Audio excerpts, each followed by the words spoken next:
Patterson? Yes.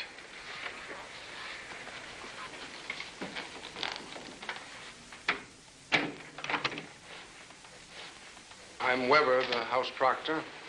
Yeah. In 22 years, I'd forgotten how cold it gets up here in the mornings. There's a fire in the library, Mr. Patterson. You remember the way? Oh, yes, I do. If you'll excuse me.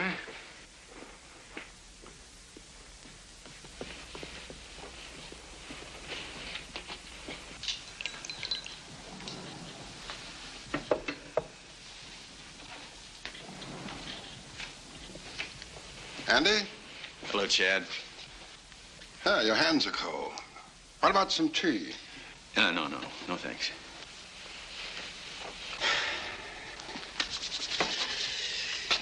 Yeah, it's a wild idea, initiation at sunrise, isn't it? Not so wild. The early brothers sailed on the dawn tide. Well, they were tough birds in those days. You're tougher than you give yourself credit for.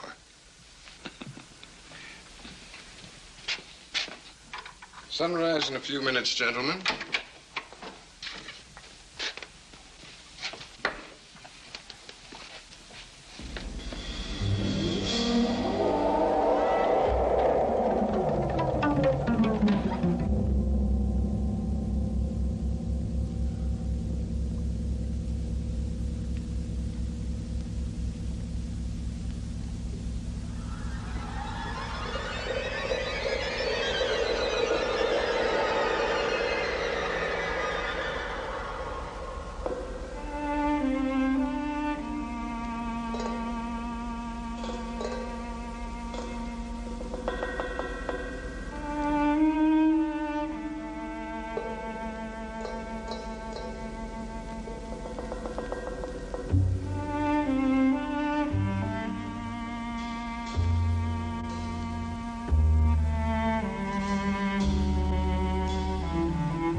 Patterson, Philip Everest Dunning, Mr. Chad Harmon, Mr. Dunning. Mr. Dunning, the articles and letters of the Brotherhood.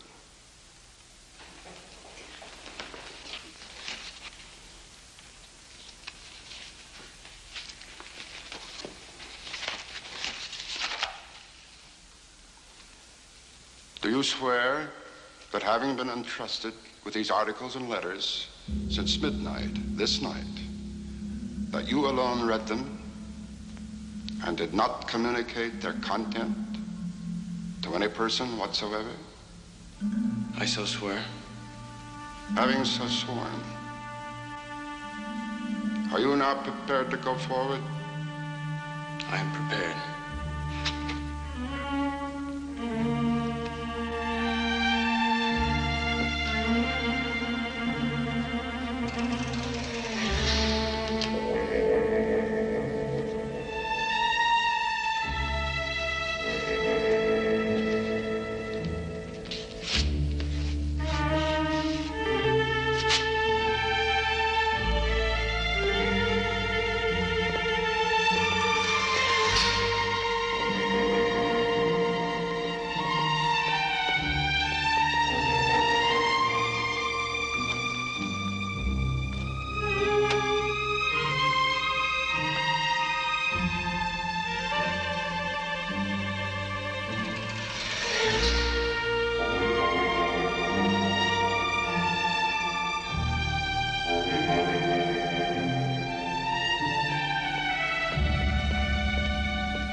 Mr. Dunning, for over 200 years, Brothers of the Bell have been initiated before this bell and in the same ceremony at sunrise.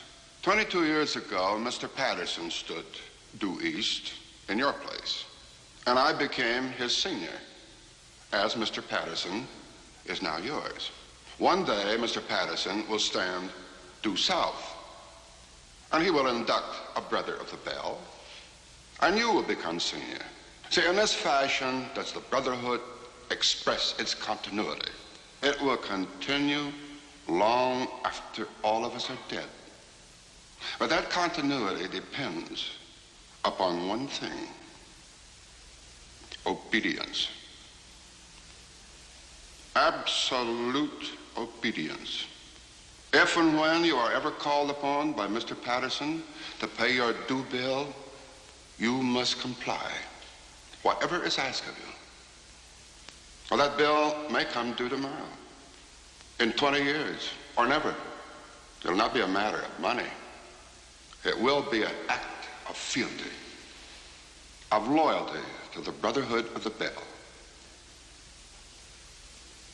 Now, if you require anything at all, get in touch with your senior, and he will see to it that it's arranged for you.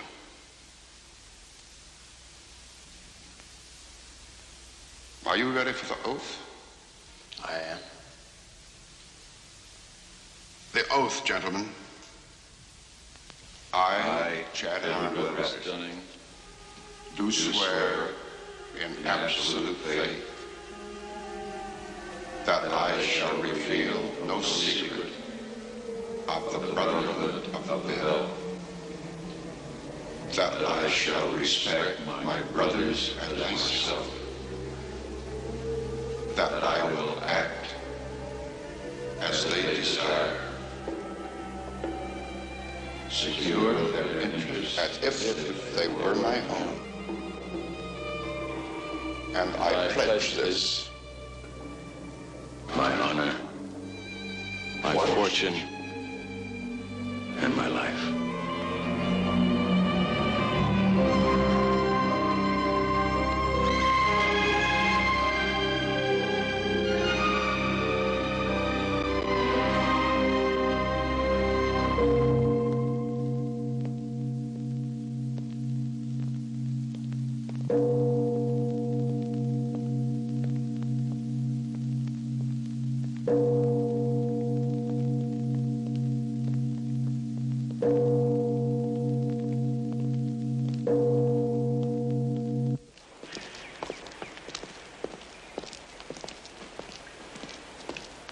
Andy, are you spending the day in San Francisco?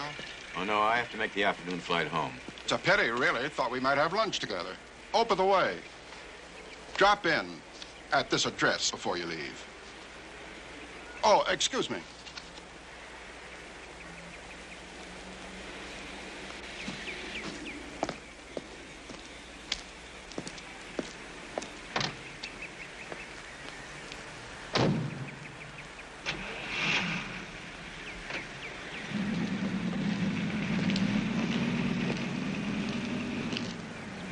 It's gonna take some getting used to.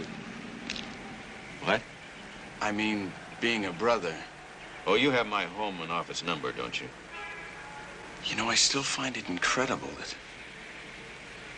that I could get anything I want. Anything a man could get with money, privilege, and the best connections. You know, it just occurred to me that we're part of the establishment now.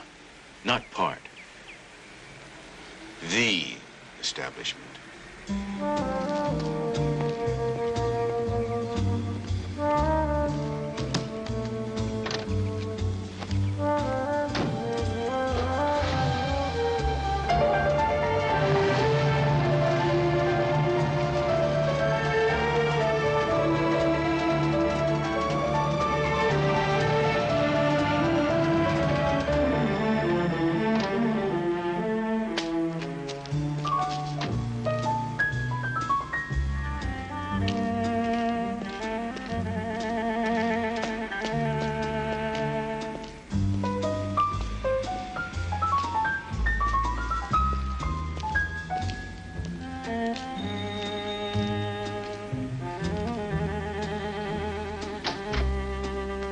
My name is Patterson. I believe I'm expected.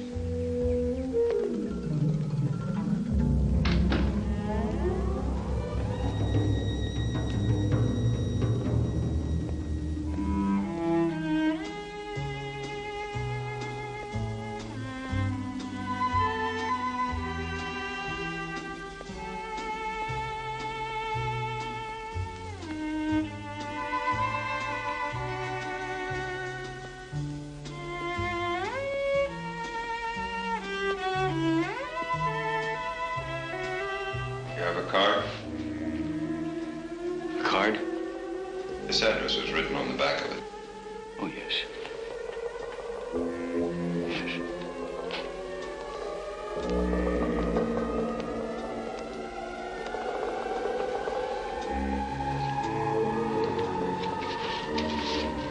An assignment from the Bell for you.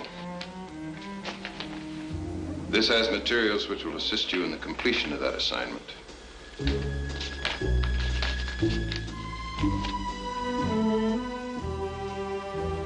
Open at any time 1 hour after you've left here.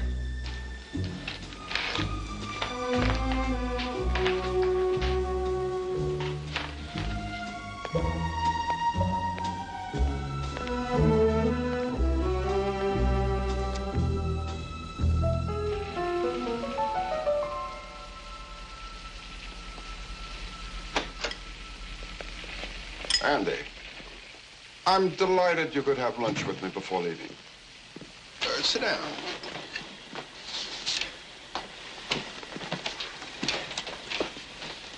Will you have a drink before luncheon, sir? No, thank you. Have a margarita. Paul does it very well. On second thought, perhaps a straight scotch. No, thank you. We're having sand dabs today. A small salad with lemon and oil dressing? Yes, all right. I'll be fine, thank you. Andy, calm now. Do you know what my assignment is? Oh?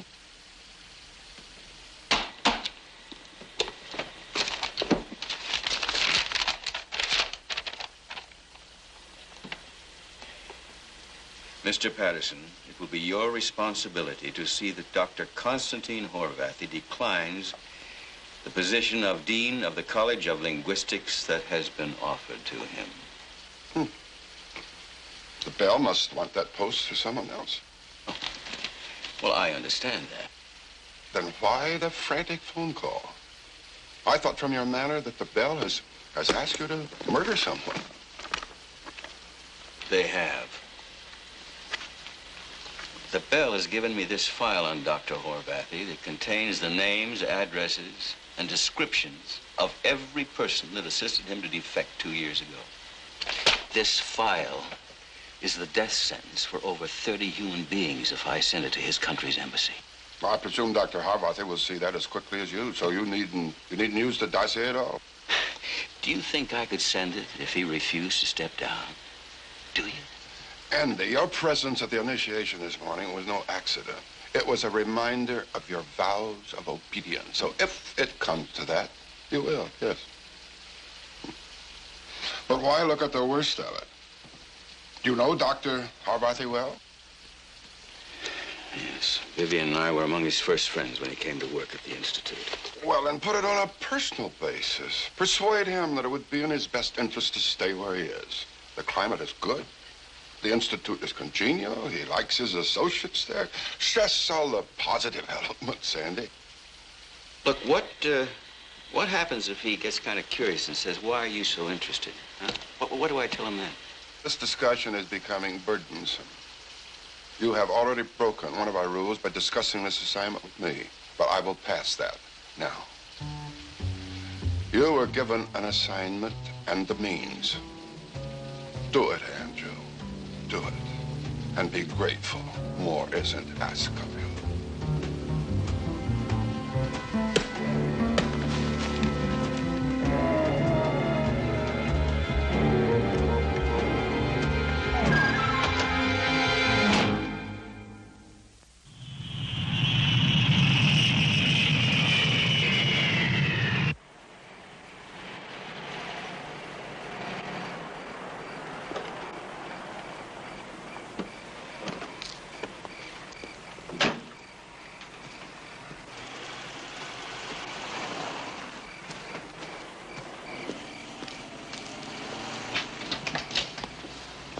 Andy, I'm in the kitchen. Yes, Dad, Andy just got home. Oh, I don't know, some alumni meeting or something up at St. George. Did I tell you about the new tennis trophy? Hideous. Hi, darling. Smooth trip? Listen, Dad, Andy looks hungry. Okay. Yes, I will. Night, dear. Hi. Hello, darling. Listen, I'm going to go wash up, and then I'll have something to eat. Oh, don't be silly. Wash here and tell me all about the old school. All right.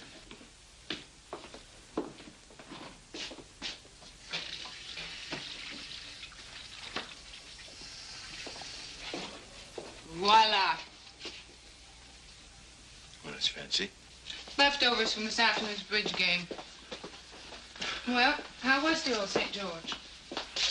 Well, the same.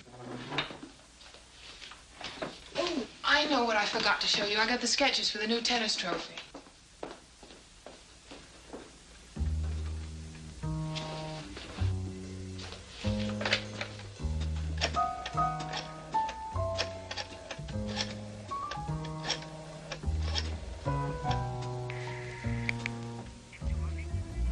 Professor Horvathy, please. Oh? When did he leave? I see. No, there's no message. Just thank you very much. Right.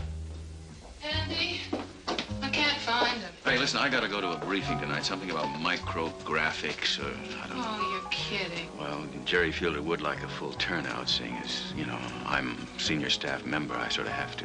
I'll go put on my faculty wife uniform. Well, honey, you don't have to go. I know what the otherwise think of me, and, I think I just may show up tonight and shock them.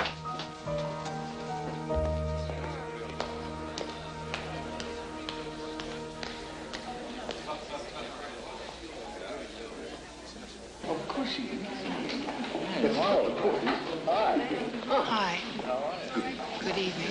Connie, I'm so glad to see you. Same thing. Connie, Yes? can I speak to you for a minute? You guys gonna come back in time to hear Father? Yes, we'll be right back. Excuse me. Number one.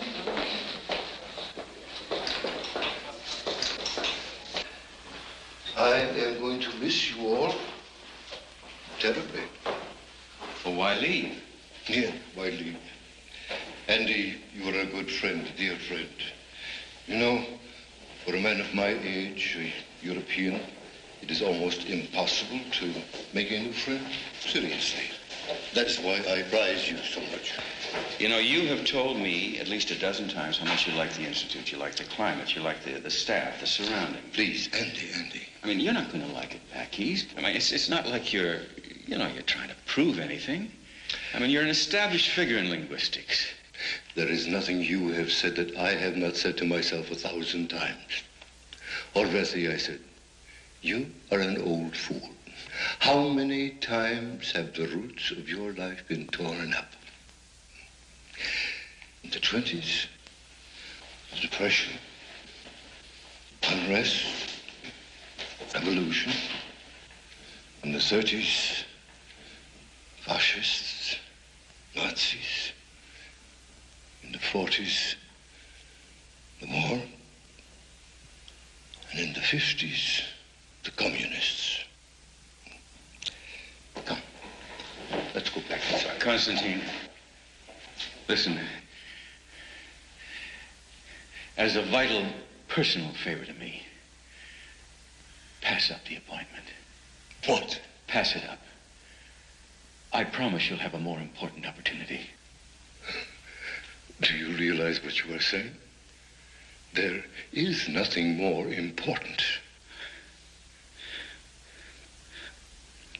Please, I beg you. Why does it matter to you so much? Why are you begging? I can't tell you. Please, on faith. Please, trust me. No. Reasons. You have given me no reasons yet.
Where did you get this? If you fail to turn down that appointment, that list will be sent to people who will use it. Do you realize what you are saying? These are men and women who will be shot. They will be taken to dungeons under the police stations, tortured, killed. I'm not going to use it, but there are those that will.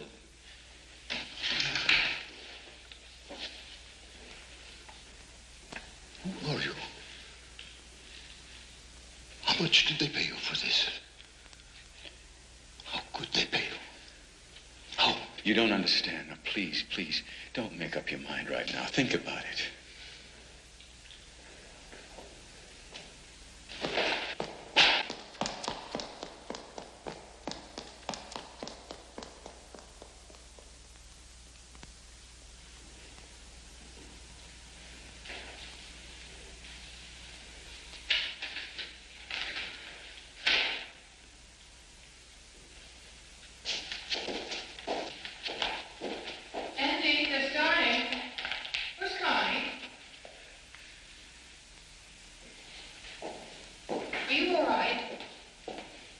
Yes. Are you sure? The Fielders are expecting to have dinner with us. You go on with them. I can't. You saw Dr. Horvathy. Was he in good spirits? Oh, mister, I don't know. The poor man's entire family was murdered in a concentration camp. He didn't have anybody in the world.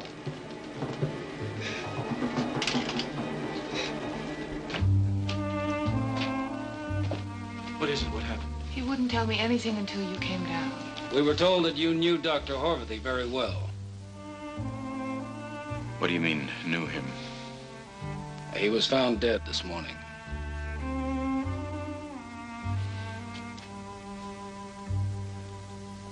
What happened?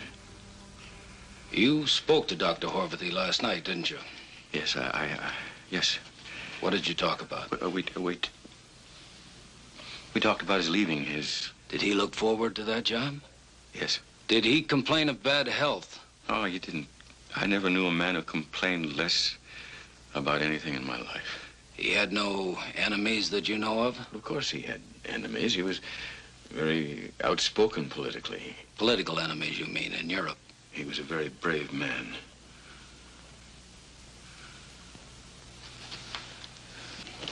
Is that all? Yes. Thank you, Professor Patterson. Have you any idea why? He left a note. I have no place left to go. It is too late to start again.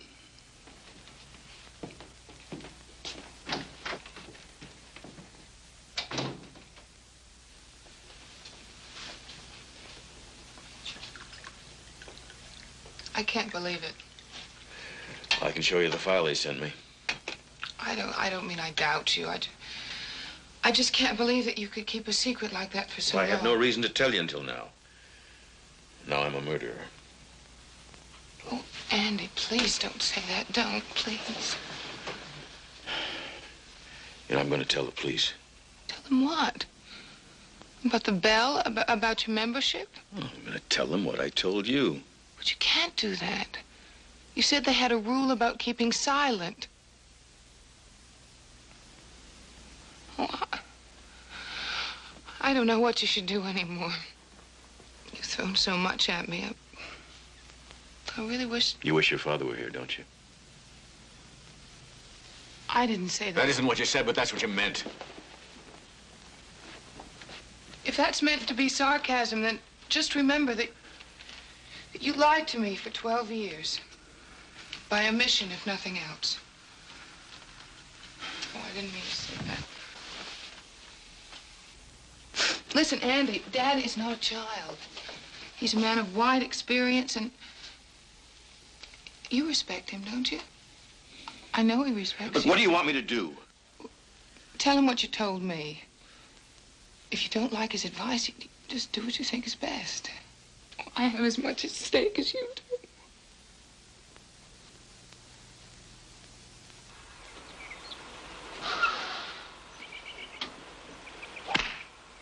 Harry? Hi. Listen, I gotta talk to you. Vivian all right? No, she's fine. She's fine. Oh, why don't you walk around with us? No, not now. Okay. Sorry, gentlemen, you'll have to forgive me. Next week, perhaps? Right. Now, what is it? Health, money, or a divorce? No, none of those. Well, it can't be anything too serious, sir. What did you do with those papers? Oh, I have them right here with me. I'm going to turn them over to the police. Look, if this fraternity is as big and important as you say, and I'm not doubting you, Andy, believe me, wouldn't you do better to go to the federal government? I mean, rather than some local police department. I have a friend in the Federal Security Service. No, I hadn't thought about that. Oh, but you're right. I have a good idea from time to time. Listen, Harry, I got to tell you something. I know that in the past, Vivian's the baby in our family. I expect she'll go on turning to me when the pressure's on, as she has done since the day her mother died. But I don't want to get in your way, Andy. Truly, I never have wanted that. You see, I don't blame her, for not trusting me. Because I haven't really been completely truthful about the bell. But you see, now she's got to share the result of whatever happens. What will happen? I don't know. I know the brothers of the bell will punish me. See, they have unlimited powers. Forgive me, Andy, I don't think unlimited powers are so easily used these days. Not by governments or organizations. But you wait here. I'll go and call my friend. Oh, ask him if I can see him this afternoon. I'll ask.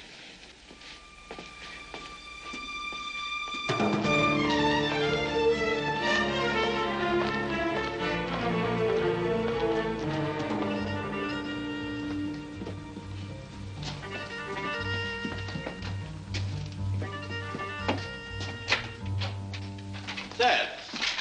My son-in-law, Andrew Patterson. Andy, Thaddeus Burns. How do you do? How do you do? Well, Washington doesn't waste money on office decor. This is a cover office. After we go, no one knows why we've been here. Sit down, Professor. Thank you. Harry? Thank you. Tell me about this secret society you belong to. Well, they call themselves the Brothers of the Bell. I was recruited when I was a senior at St. George. It's a very old organization. It must be, I think it's about 200 years old. Founded in Massachusetts. In Massachusetts Bay Colony, to be exact. Its two founders were Jonathan Bridger and Caleb Hampton. You know about it? Would you excuse us, Harry? Shall I wait? Listen, Harry, I want to thank you for everything you've done. Anything I can do to help, anything at all, call on me. Thanks a lot. Ed.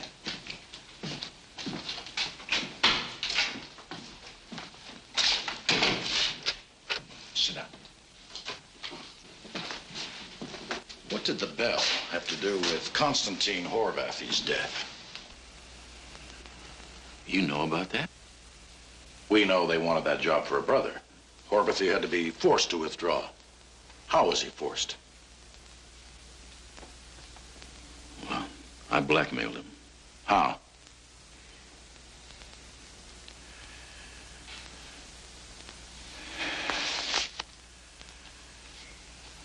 With this list.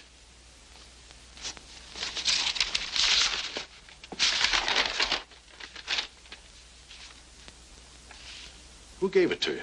Oh, I don't know the man. Never saw him before in my life. You were simply told to go to an address. Yes, that's right. And there you were given two envelopes, one containing your assignment and the other the means of executing that assignment. Yes, but... Organizations as old as the Bell develop patterns. Then Horvathy's death was suicide. Was murder. And I was responsible. We don't deal with moral judgment, Professor. Technically, you could be charged with blackmail, unlawful possession of government documents, conspiracy, criminal syndicalism. But I don't think my office will make any recommendation to the Attorney General in your case. Look, I don't understand. If you have the Bell under investigation, you... We'll recommend indictments when we have a solid case against them. Stuff like this and a deposition from you will get us there in time. I'm going to ask you to go home, Professor. Continue with your normal affairs. We'll be in touch with you to get your deposition.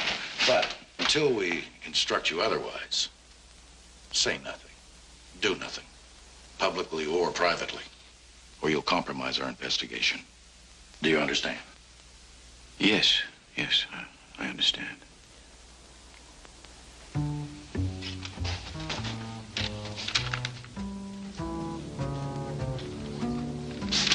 Professor, if it's any comfort to you, if this list hadn't stopped Horvathy, the Bell would have stopped him more painfully.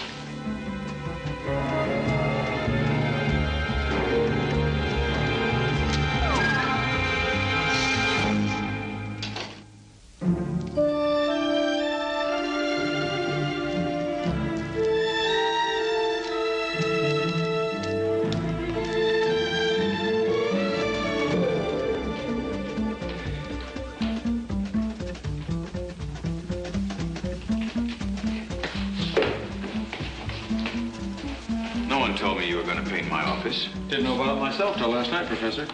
Oh, for Pete's sake. Oh, Marge? Marge, where's my secretary? She's on vacation.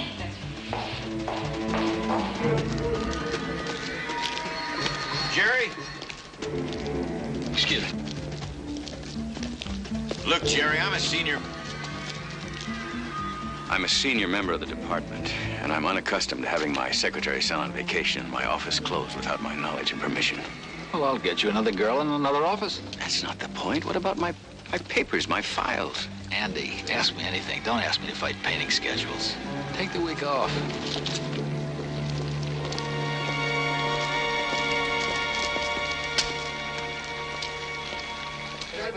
How about if we Turners? No, Turners.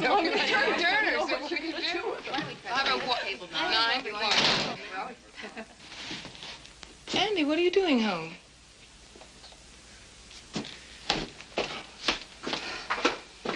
Excuse me.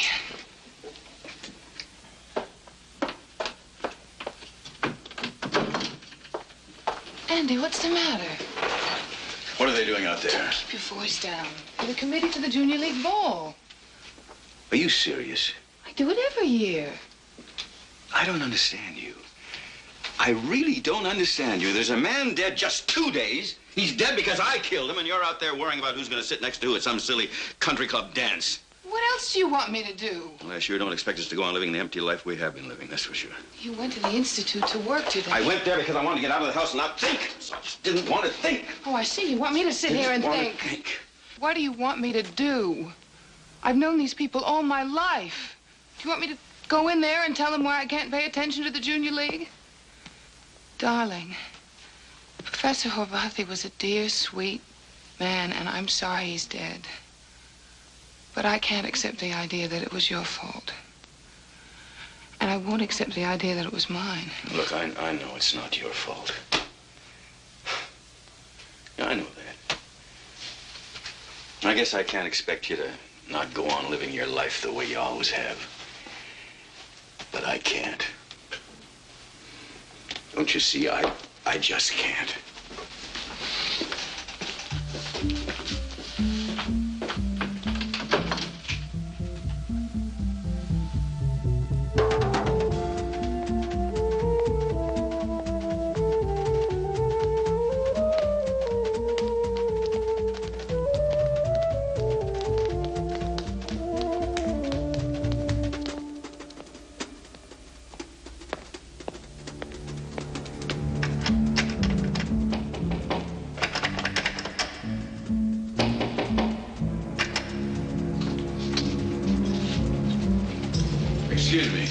Isn't that the federal security office? No, they're on the first floor.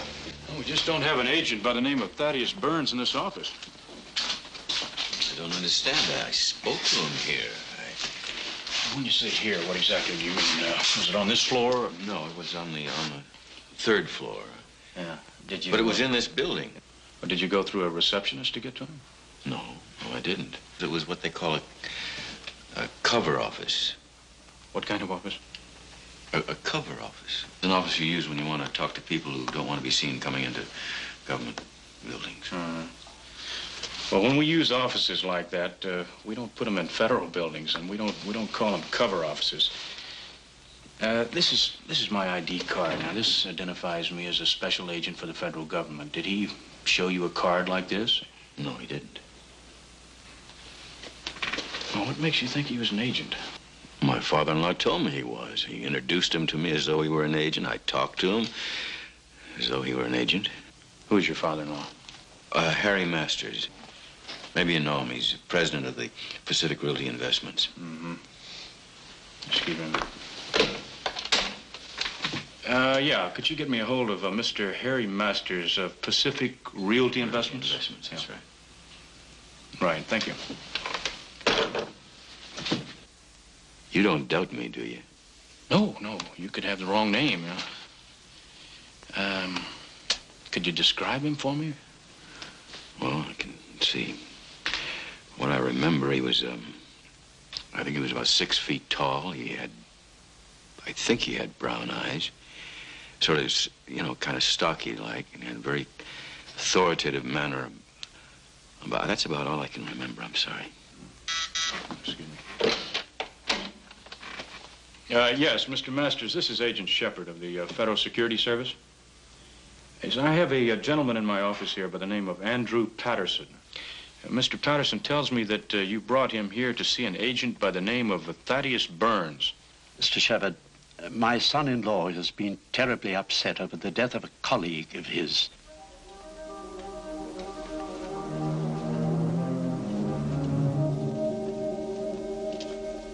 Yes. I see. Yes.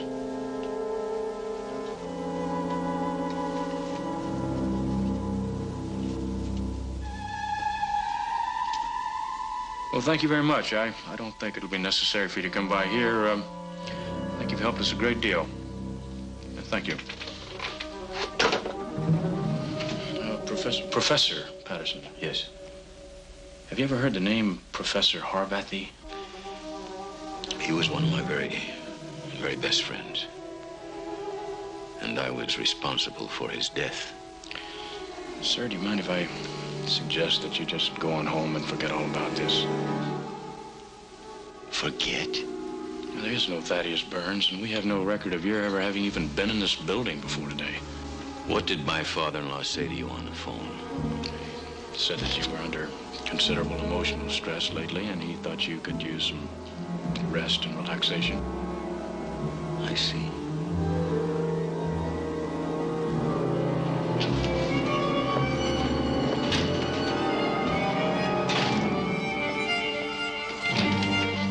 Mr. Masters in?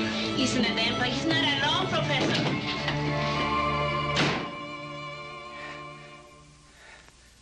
Will you kindly tell me what in the hell you told Shepard? Hello, Andy. Want a drink? No, I don't want a drink. Doctor, this is my son-in-law, Professor Patterson. Dr. Louis Bauer. Glad to know you, Professor. What did you tell Shepard? We've been talking about you, son. You wouldn't be a psychiatrist now, would you? As a matter of fact, I am. Well, I can save you the time and trouble. I'm not insane. No one suggested you were. What did you tell Shepard? I told him nothing more than I've told you already, that I considered the story bizarre and wild. I also said that I thought you needed rest, perhaps psychiatric care. But you didn't tell him that the agent you took me to see did not find the story bizarre. As a matter of fact, he took the file I had to use as evidence. Andy, I thought you'd understood from Mr. Shepard that there was no agent named Burns. You did confirm that much, didn't you, Professor? Who was the man you took me to see? I never took you to see any man. You're a damn liar, Harry.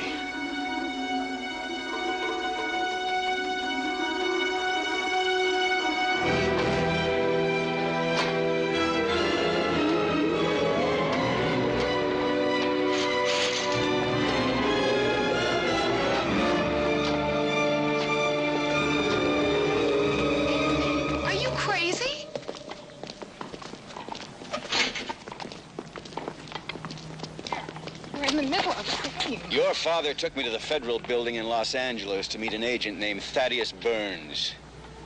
Now, we talked for about 20 minutes. I gave him the file I had, along with my instructions from the Bell. You already told me that. Your father now flatly and absolutely denies he ever took me into any federal building in Los Angeles or that he ever knew any agent by the name of Thaddeus Burns. What? He didn't lie only to me. He lied to the agent I went to see later on.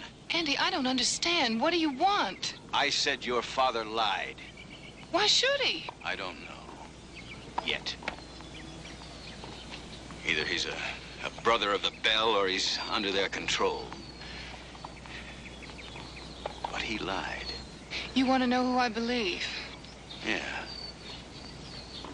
That's about it. Andy, you're my husband. I have to believe you. That's not part of the wedding ceremony. You're being impossible. I said I believed you. What more do you want? Look, maybe I want a little more conviction, right? 72 hours ago, you opened a secret part of your life and told me a wild story. Ever since then, it's been one thing after another. Now you call my father a liar, and you accuse him of being part of a conspiracy. All right, maybe he is. Andy, you've got to give me a chance to adjust myself. I can't make instant changes in the way I think and feel. Time. That's all I ask.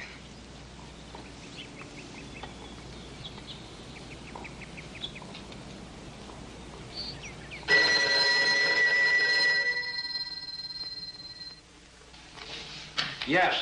Well, Jerry, this is Andy. I can't talk to you now. I'm swamped. Listen, Jerry, I have kind of a problem, and I'd like to discuss it with you. I'm going to have to cut you off. I have a desperate situation here. Come on, get me off the box and pick up the phone. I'm in trouble, and I want to talk to you. I'm sorry, Andy. We've been going very hot and heavy here, but I'm not going to be able to talk to you until tomorrow. Now, I have to be firm about that, and I mean rock firm. In the morning. Late morning. And practice being brief. I'm sorry, I don't mean to be short with you, Andy. Kiss Viv for me. That's not like Jerry at all.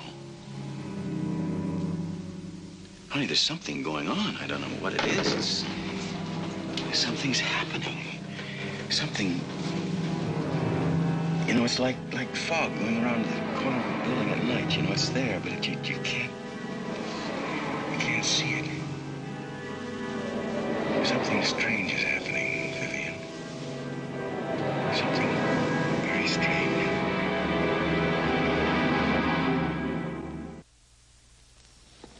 I'm sorry that I was so abrupt last night, Andy. We were on the panic button here. Panic? The fact is, I was being evasive because I was stalling in the hope that the news would be better. What are you talking about? The Ewing Foundation has taken a brutal 20% cut in our funds. Who's going? They insisted that we let your department go first. That's a bit of an overkill, isn't it, considering that I'm the only one they're out to get? My dear Andy, a normal amount of vanity is essential. I think you're going a little bit far. Trustees of the foundation, unfortunately, are very often arbitrary, but I don't think for 1 minute that they cut our budget to get rid of Professor Andrew Patterson. Oh, that's what you'd like the world to believe, but I know better. Oh, I think they'd dismiss 41 people to cover my dismissal. You're really in earnest, aren't you? You honestly believe that the foundation is out to get rid of you? You see, I'm not guessing anymore. I know.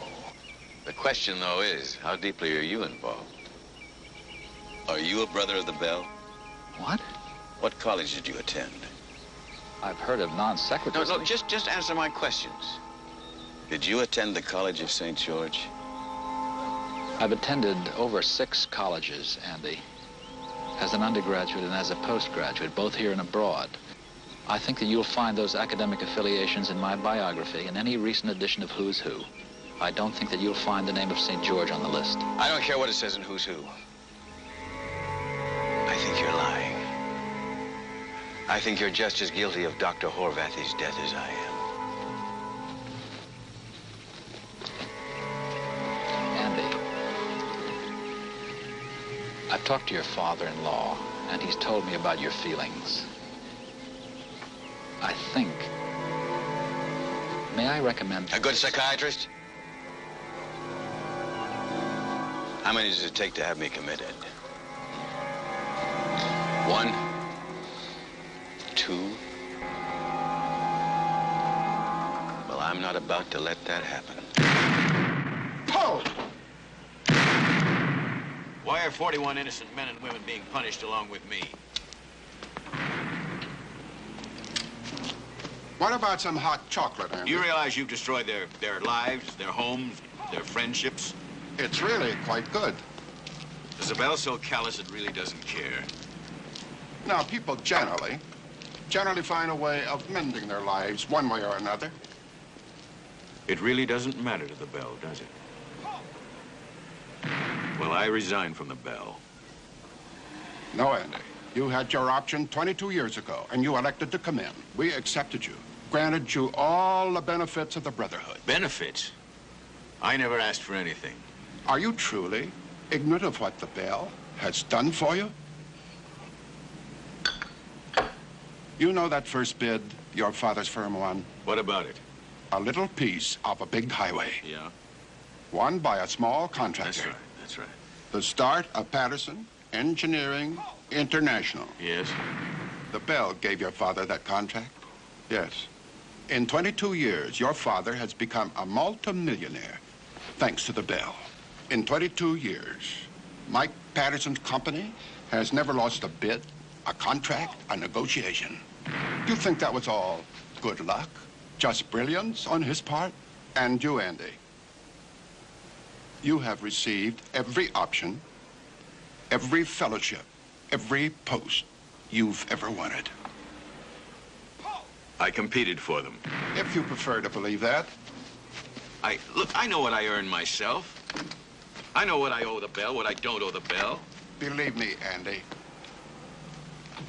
you have never competed for one thing in the past 22 years since you first took the oath at Sunrise.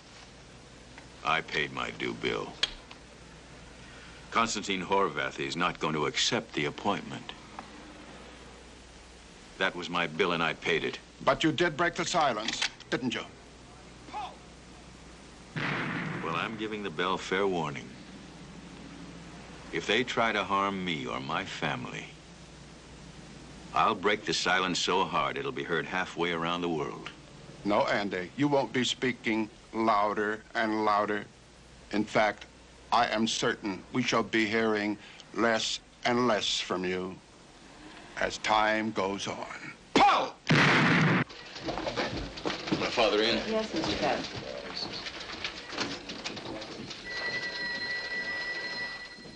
You're telling me that I didn't build this company? You remember what you told me when you sent me off to college? Know the right people and you can go anywhere? And the right people send their sons to St. George? Well, that was only an expression. No, you were right. Oh, you were absolutely right, because that is the place where you joined the Bell, and the Bell made you a millionaire. Well, this generation gap is too much for me. I'm accustomed to kids who hate the world they didn't make, but you're telling me that I didn't make it? That you had it made for me, as if I were some sort of a zombie, or if I were the son and you were the father? Look, I don't mean to put you down or demean the work you put into this firm, but the Bell made this family rich, and the Bell's out to destroy me. You don't believe me, do you? Oh, come off of it, Andy. Have I ever doubted your honesty?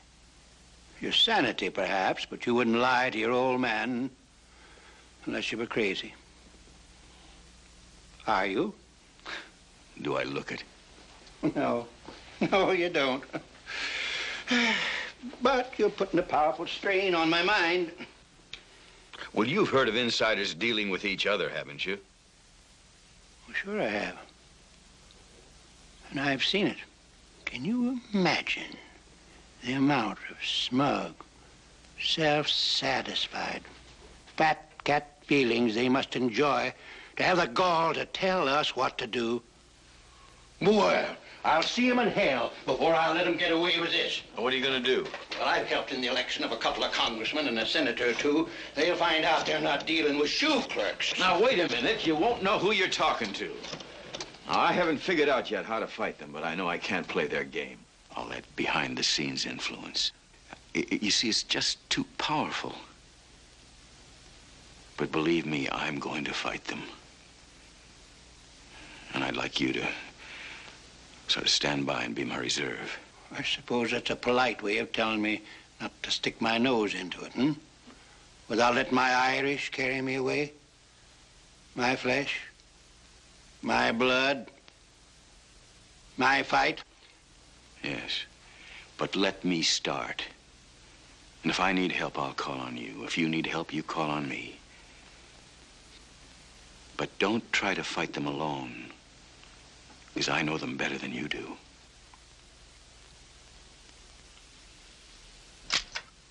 There is in existence in this country a secret organization known as the Brotherhood of the Bell. I was a member of that organization for 22 years. And as a member, I was ordered to blackmail Professor Konstantin Horvathy. An act which I'm ashamed to say I committed. Now, as a result of that blackmail, Professor Horvathy committed suicide. So you see, I was really an accessory to the crime of murder.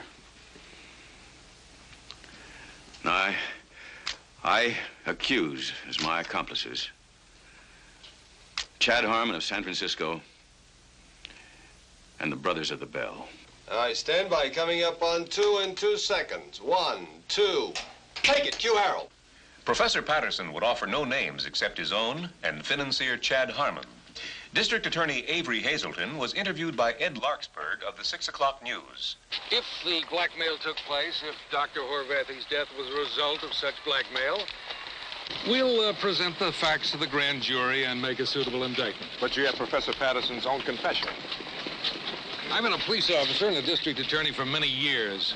Lots of people confess to crimes of which they're not guilty. Then are you suggesting that Professor Patterson is not responsible for what he is saying? All I'm saying is that the existence of a super-secret organization, the kind of white Anglo-Saxon Protestant mafia of rich, influential men, is a bit lurid for my taste. Q. Harold.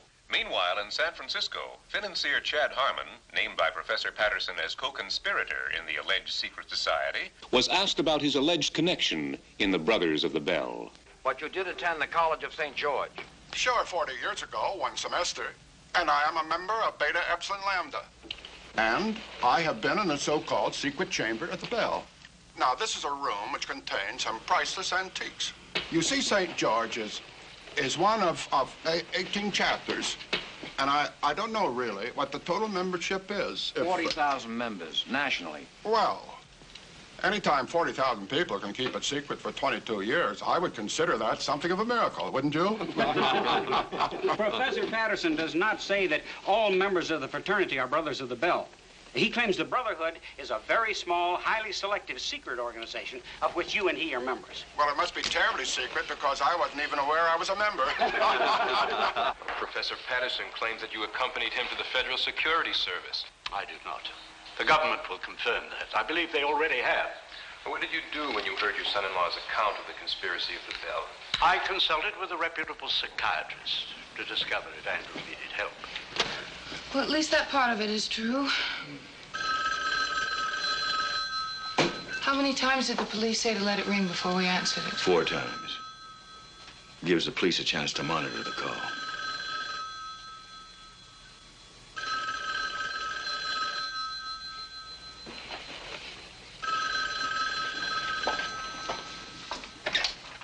Hello? Oh, hi, Dad.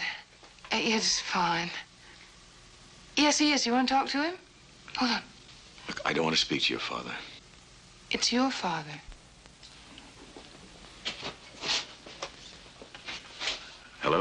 Well, your friends appear to have started work on me. At least they're trying. Trying what? And I'm up to my neck in accountants and lawyers and internal revenue agents. There's considerable talk around here about income tax frauds and federal grand jury indictments right out of a blue sky. What? We were conducting a routine corporate audit when all of a sudden the IRS accountants seemed to have found some invoices that we've never seen. The only reason we're not yelling forgery is no one can give us a reasonable motive for creating such forgery. The Bell has a reason that has a good reason. The fight is on my end of the field, and I will not back away, and I'm not asking for help, yours or anyone else's. What are you going to do? You let me handle this, son. Maybe they won't be bothering either one of us when I get finished.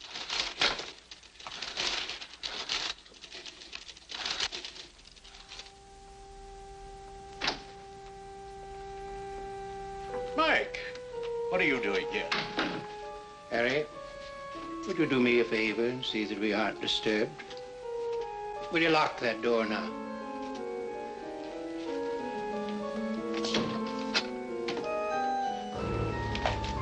Harry, let me tell you something. I don't call press conferences like my son. I've had men crowd me before when I was a ditch digger, and I used my fists, and I'm not above using them now. What's the matter with you, Mike? Are you crazy? Don't misunderstand me, Harry. I'm not talking about a beating. I'm talking about a killing. With my two hands, Harry. You see, I believe, my son, there is a Bell, or whatever you call your little boys' club. It doesn't exist. You are going to get on that phone and call your buddies and tell them to call it off now. Do you hear now? I can't. You see, I can beat you to death, and I am going to unless you make that call.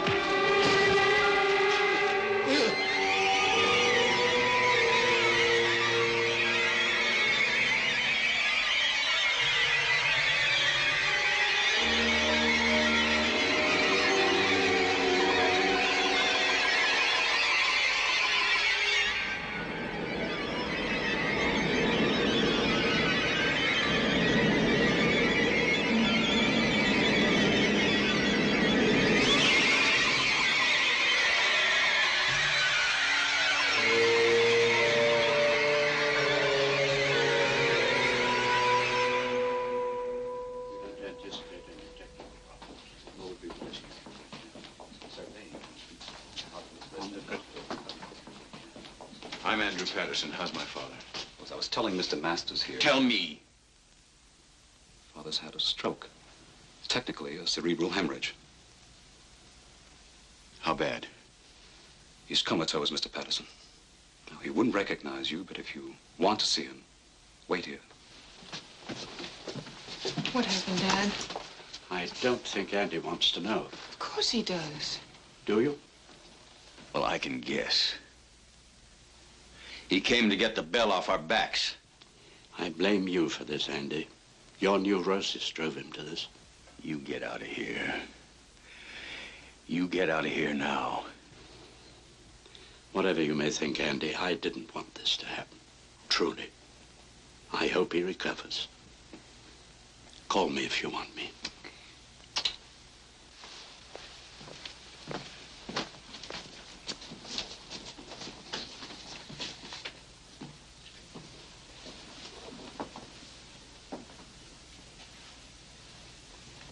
Mr. Patterson?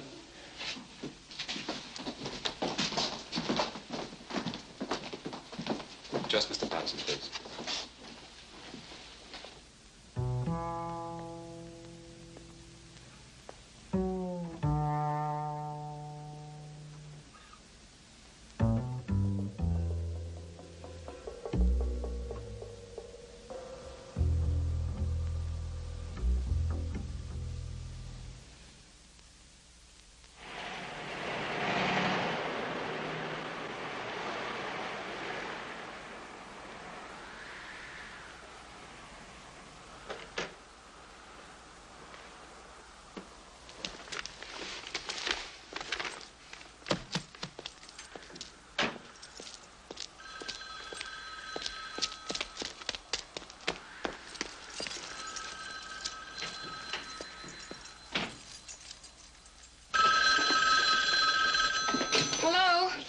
Oh, hello, Andy. Yeah, how is he? Well, there's no change.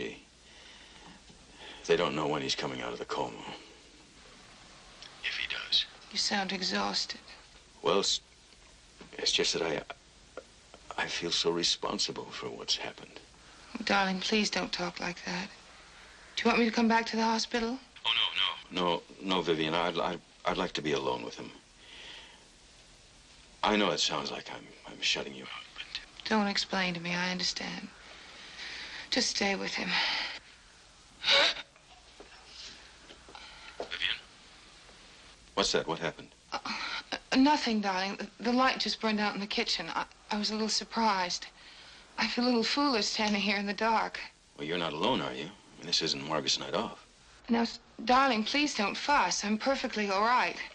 I have neighbors on both sides, and I'm a grown woman, and I don't frighten easily. Just stay with him. I'm sure everything will be fine. We all will, darling. Okay. Bye-bye.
I'm Andrew Patterson. Are you all right? Did they identify the man? Who is he? It's Baxter. Mr. Baxter. Baxter? You mean our next-door neighbor? Evidently, your neighbor thought there was a prowler in the house. I was using a flashlight when the lights went out. You remember I was talking to you on the phone when it happened. Oh, thank God I didn't kill him. Oh, it was one of those mix-ups. Good thing it didn't turn out any worse. Are you satisfied with Baxter's story? Of course it happened that way. Well, let me ask you, is there any reason why we shouldn't be satisfied? There's an organization known as the Brotherhood of the Bell that's out to harm me and my family. Please don't go into that. It happened exactly the way the police said it did. It was a mistake.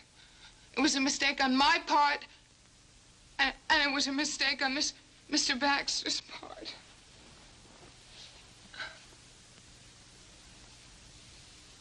Andy. Andy? Andy? Couldn't you sleep? I'm trying to retrace Baxter's movements. What for? Well, maybe the police believe him, but I don't. I believe him, Andy. Why did you panic? Why did you shoot? Because a month ago I wouldn't have. Because a month ago I wasn't afraid to be alone in this house. And because a month ago my life was not a recurring nightmare. I'm sorry. I don't know how I'm going to face it. It was an accident, all right? I'm ashamed to go to town. I was born and raised here. My family, my parents, my sisters. All right, all right.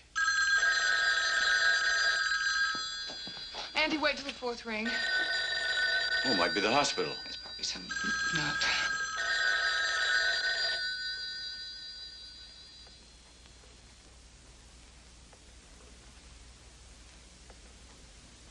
You see, it was.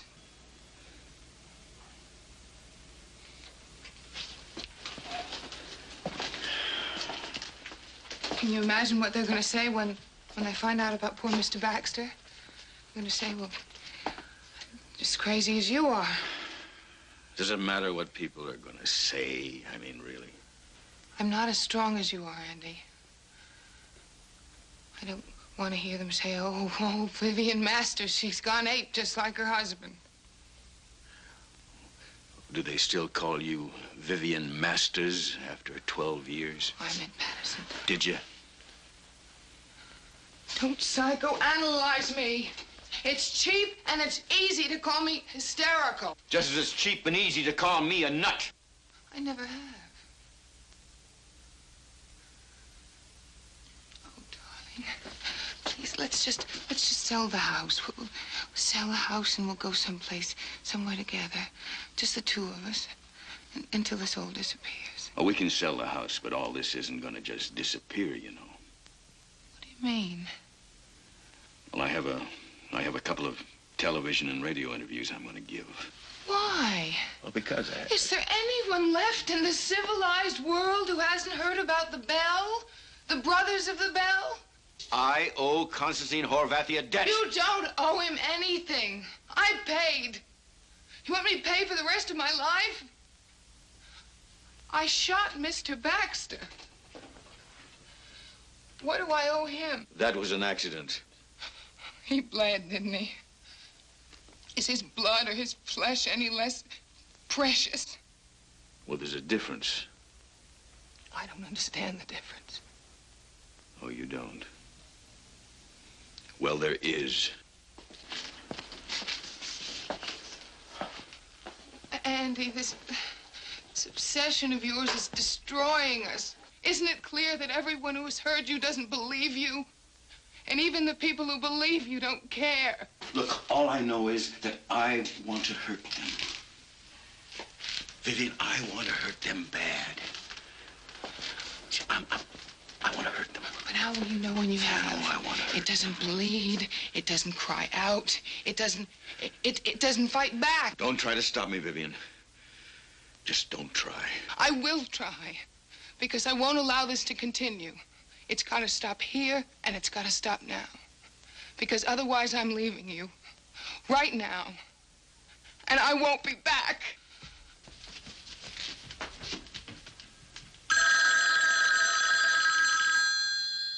All right, go ahead, you lousy creep.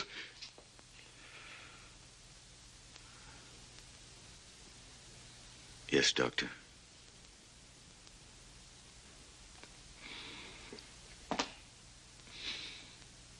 I know you did the best you could.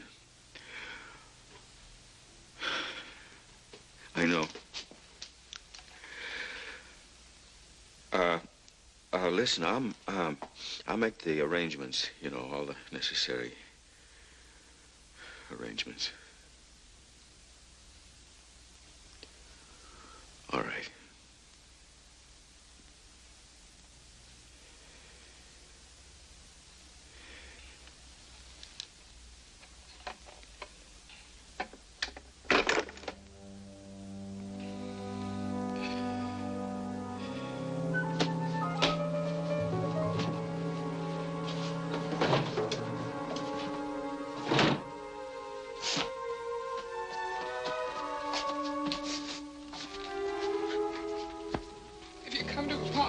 forget it. Andy, why must you be so stubborn? My father can get you another job if that's what's worrying you.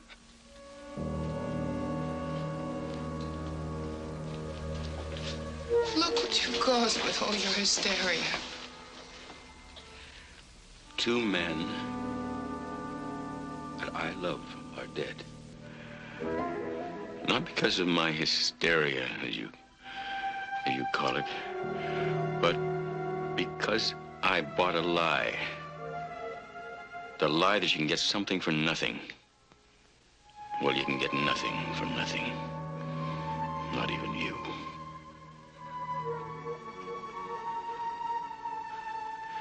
You were given to me just like everything else. Now I have to give you back, and I don't care. I just don't. I don't want you anymore. I don't know what you're talking about. Just get out. Just get out.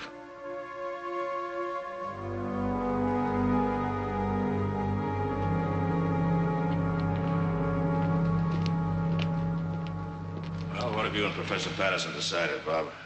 Bart, this is a cheap cop-out. I'm sorry. I'd sue him for every nickel he's got. Look, I changed my mind. Take it easy. What do you mean, take it easy? I didn't sign anything, did I? Bob, why don't you sit down and rest your ulcers, huh?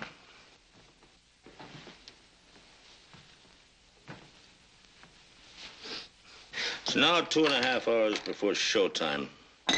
Professor, I want you to tell me why you don't want to appear on my program. And you can level with me. I don't get upset like my producer does.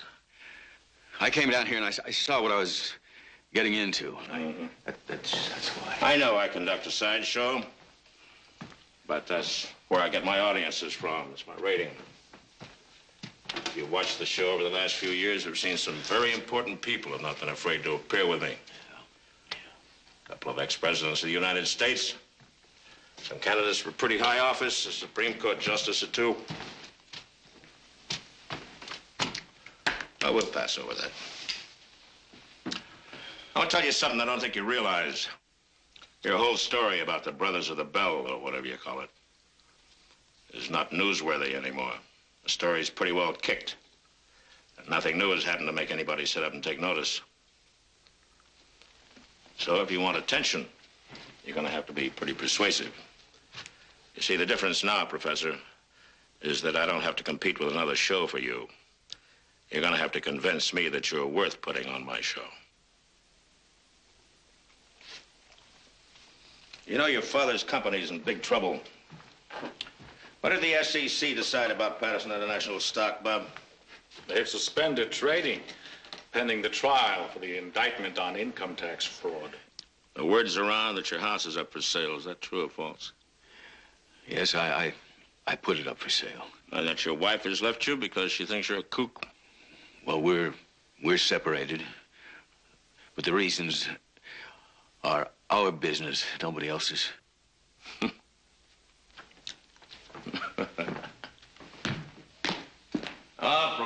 Professor, you're yelling down a rain barrel. Come on. Here I am trying to convince myself to give you 30 minutes of airtime, which should be worth its weight in platinum to you, so that you can stand up and speak out. Because if you tell the truth, this TV lens will show it. But nothing shows up a phony quicker than this TV lens either, Professor. Now, if you believe in what you say, you can make 1 million people believe it too. This organization was responsible for the death of Constantine Horvathy. It was responsible for my being dismissed from the Institute. And it was responsible for the indictment against my father, Mike Patterson. And you persist in these accusations despite the fact that you haven't come up with one shred of evidence, just wait a minute now. And as far as the indictment about my father's concerned, there was evidence that there was forgery in some of those documents. There was forgery in some of those documents. Thank you, Professor. I think we've heard quite enough of your story. And now we're going to open up the forum. Anybody can step down to the little red box and ask any question he likes. We have a gentleman there. Gentleman coming to us. Yes, sir. May we have your name, please? Chief Wabinzi. Chief? Oh, chief of what? In the land from which I was brought, I was of a clan of chiefs. I beg your pardon, Chief. Do you have a question for Professor Patterson? No question, but an observation. The microphone is yours, Chief. This organization which the gentleman describes is not secret at all. It is well known to every black man, woman, and child. Is that a fact? Yes, Mr. Harris. This is the white power structure of the United Racial States of America. The United what? Racial or racist, Mr. Harris? There's only one thing that unites the white people in this country, and that is their racism. And the organization which the gentleman describes is well known to us. Really? Yes, really, Mr. Harrison. You need not take that sarcastic tone with me. I beg your pardon. I wouldn't upset you for the world. I'm awfully sorry. Now, I take it that you understand all about the professor's organization, the Brothers of the Bell. Is that correct, sir? They can call themselves anything they want, but we know essentially what they are. They are the enemies of my people, of my blood. And they have not been a secret to me, Mr. Harris, not for 600 years.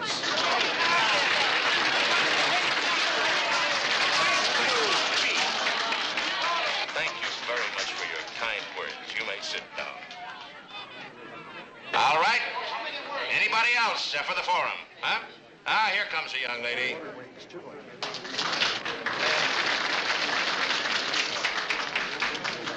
May I have your name, madam?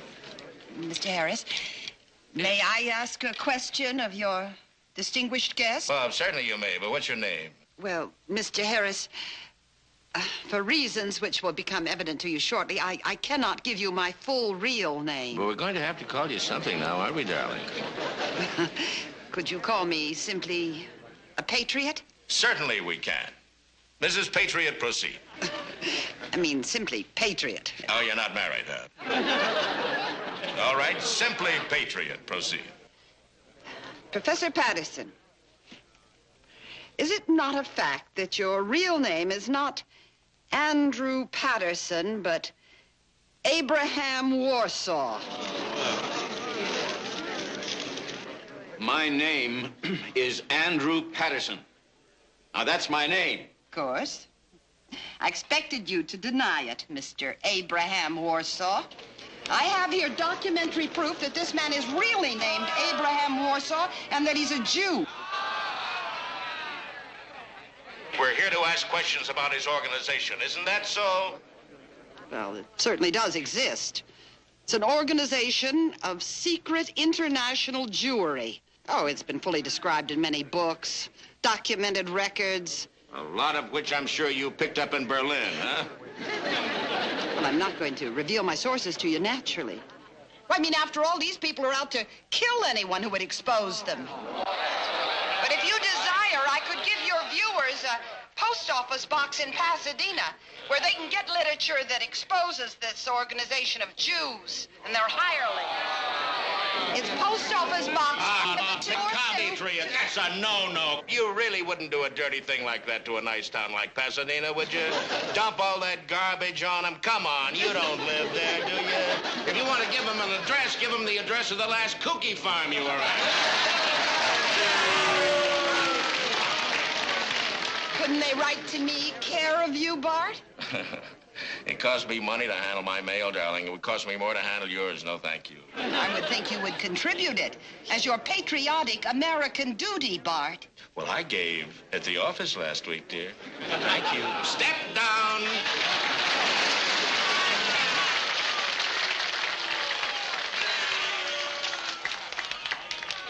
All right, quiet down a minute. I want to say something.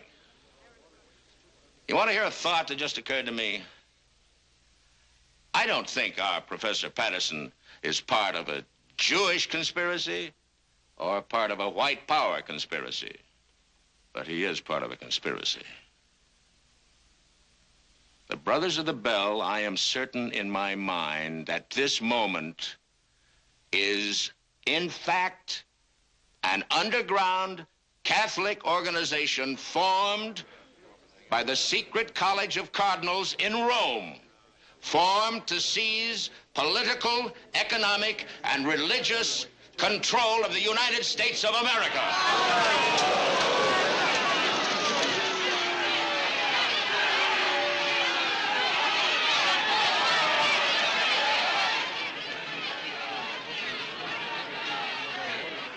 About the bell, all right? We refer to the bell as the Great Bell of St. Peter's in Rome. Therefore, we are not dealing with a Jewish plot or a white power plot, but a Catholic plot.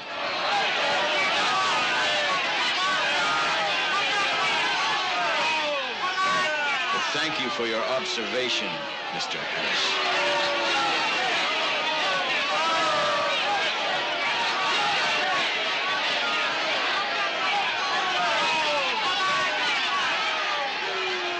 Dum-dums really believe what I just told you? Well, I've got one real opinion anyway. And that is that our friend, the professor, is an idiot. Like all you idiots who stumble down to that stupid red box and proclaim conspiracy everywhere you look. The truth of the matter, Professor, is that you lost your job, your wife ran out on you, your father's company faces financial ruin, and your father had to die to escape a jail sentence. Isn't that right? All those things are the work of the bell. Oh, sure they are. Anytime anybody lowers the boom, it's somebody else's fault.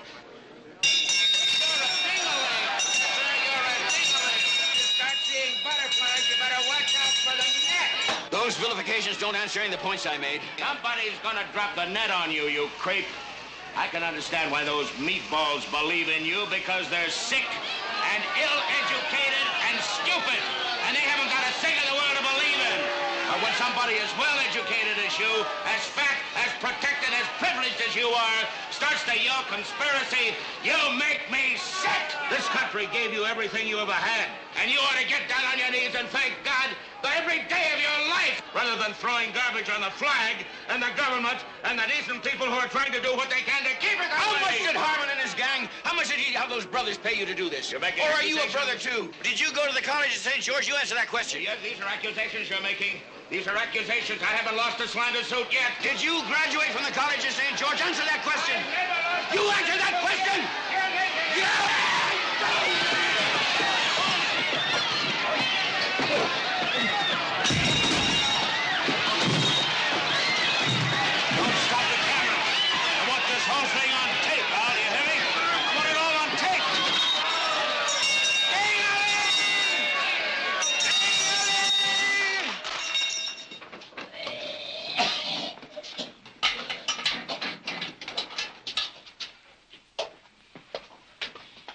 Patterson?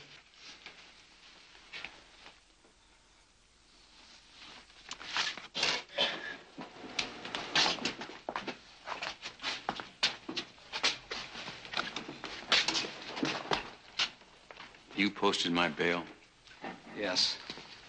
I pulled some strings to get you out an hour earlier. The newspapers are going to get a picture of you sooner or later. I thought you might look more presentable later on. Come on.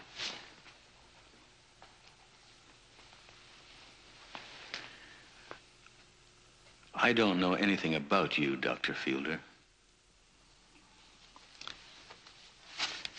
This is a photostat of my academic history.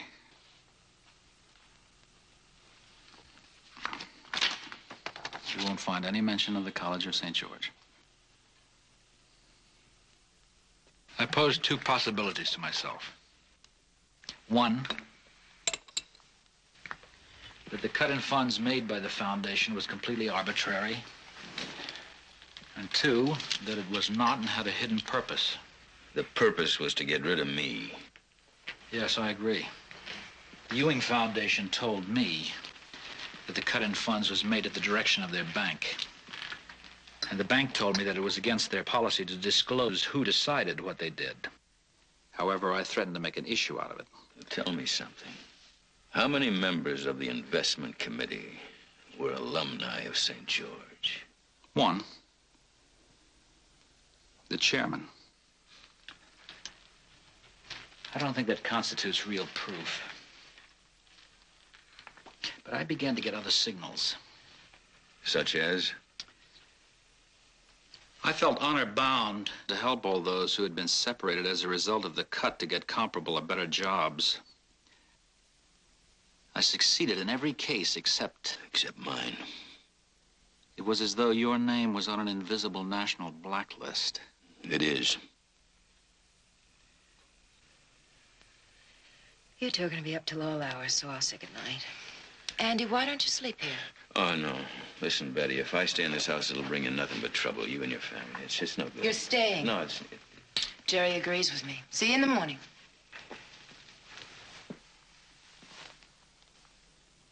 Andy, what it boils down to is this.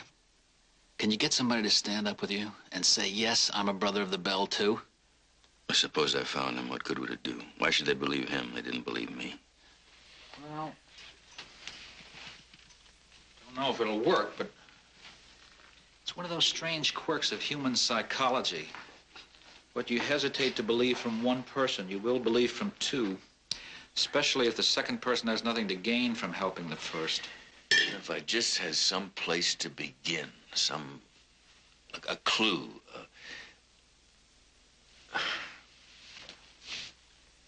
Come on, why don't you get some sleep? We can do this again in the morning. Come on.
Louder and louder. Andy, this obsession of yours is destroying us. I am certain we shall hear less and less from you as time goes on. Isn't it clear that everyone who's heard you doesn't believe you? My flesh, my blood. And even the people who believe you don't care.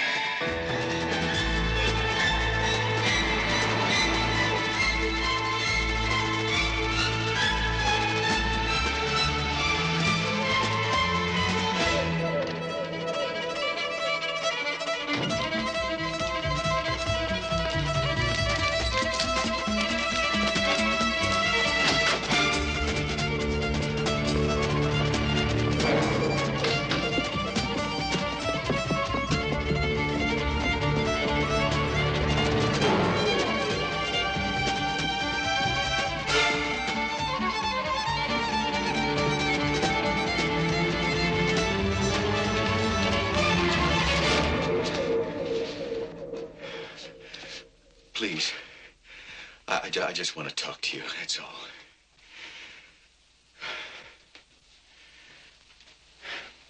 Now, you're going to come forward, and you are going to identify yourself as a brother of the Bell, and you're going to tell the whole world what you know about it. Wait a minute. Listen. Now, I'm going to give you a chance that I never had. A chance to see what your due bill is going to be before you take anything from them. Now, that due bill is a blank check, Philip. That's something they don't tell you.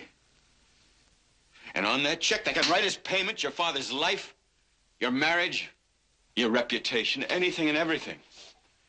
It's a blue sky payment, Philip. And you've agreed to meet it. You agreed once, And if I'd known this when I was your age, I would have told them to go to hell no matter what they offered. Because whatever I have, I can persuade myself I could have gotten without their help, or I didn't need it. See, I didn't call on them. They called on me, and they will call on you, Philip. And remember, whatever they ask, you are going to have to deliver. Have they told you why they're out to destroy me and everyone around me? Have they? Oh, no, it's not because I refused to make the payment. I made it at the cost of a man's life. And then I sickened of it. I said, no, this is not going to go on. I'm going to stop it. I'm going to break it. I'm at war with them, Philip. You see, you either got to be at war with them or you're in their service. They won't allow anything else. They won't allow, any kind of in-between ground. All right, well, now I won't allow it. As long as I last, I'm your friend. I'm your ally. I'm your way out of the bell. You see, you don't owe them anything. All that mumbo-jumbo spoken downstairs, that doesn't make you a brother. They've done nothing for you. And you've done nothing for them. And now you can escape them. You can escape them using me. Me is your way out, Philip. But when I'm gone, there'll be no escape. Come with me, and you're free of the Brotherhood. You won't owe them anything.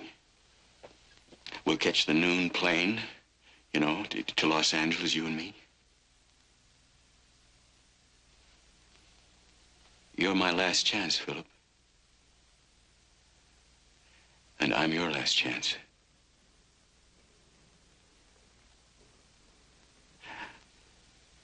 Do you know what I'm saying? What I'm offering you? What that freedom is worth?